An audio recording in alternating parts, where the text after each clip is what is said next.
Hello everyone, মোৰ অন্য এটা ৰেচিপি ভিডিঅ'লৈ আপোনালোকক সকলোকে স্বাগতম জনাইছো আৰু মই বনাইছো এয়া স্মোক চিকেন ড্ৰাই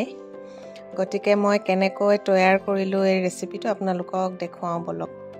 প্ৰথমতে মই চিকেনখিনি অকনমান সময় কাৰণে বইল কৰি মেলি এয়া উলিয়াই লৈছো তাৰ পাছত এইখিনি আমি এতিয়া দিম ধোৱা চাঙত দেখিছে এপিস কৈ দি দিছো এতিয়া ধোৱা চাঙত এইখিনি আমি 1 ঘণ্টাৰ পৰা 1.5 ঘণ্টালৈকে আমি এনেকৈ ধোৱা চাঙত ৰাখিব লাগিব আৰু যেতিয়া এইখিনি হৈ যাব তেতিয়া আমি এইখিনি ড্ৰাই ফ্ৰাই কৰিব লাগিব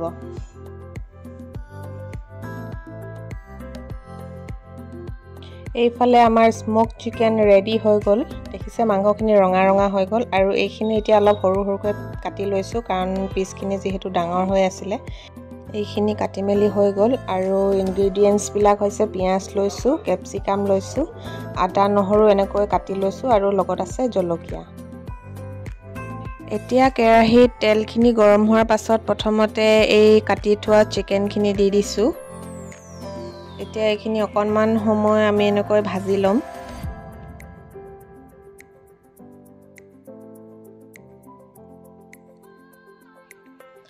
আৰু তাতে দিছো এয়া নিমখ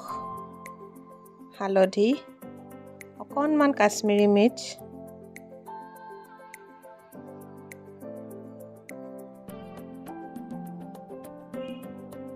আৰু অলপ সময় ভজাৰ পাছত দিছো পিয়াজখিনি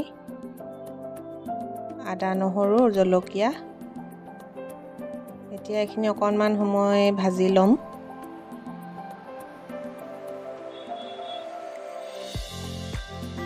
আৰু ঢাকন মাৰি এইখিনি অকনমান সময়ৰ কাৰণে আমি হিজিবলৈ এৰি দিম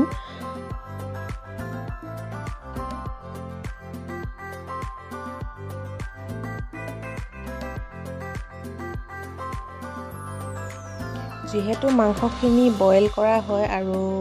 জুইত যেহেতু হুকুৱা হৈছিল গতিকে ইমান সময় ভাজাৰো প্ৰয়োজন নাই এতিয়া ইয়াতে দি দিছো ক্যাপসিকামখিনি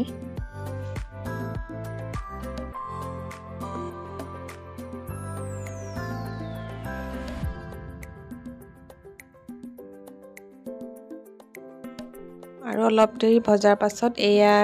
আধা চামুচ দি দিছো অকনমান জালুকৰ গুড়াটো দিলে খাবলৈ টেষ্টি লাগে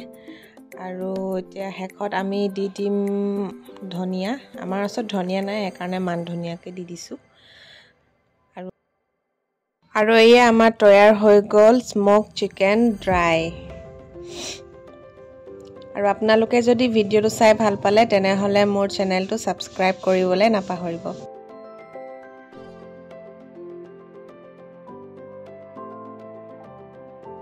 আৰু এতিয়া আমাৰ গুণগুণে কৰিব টেষ্ট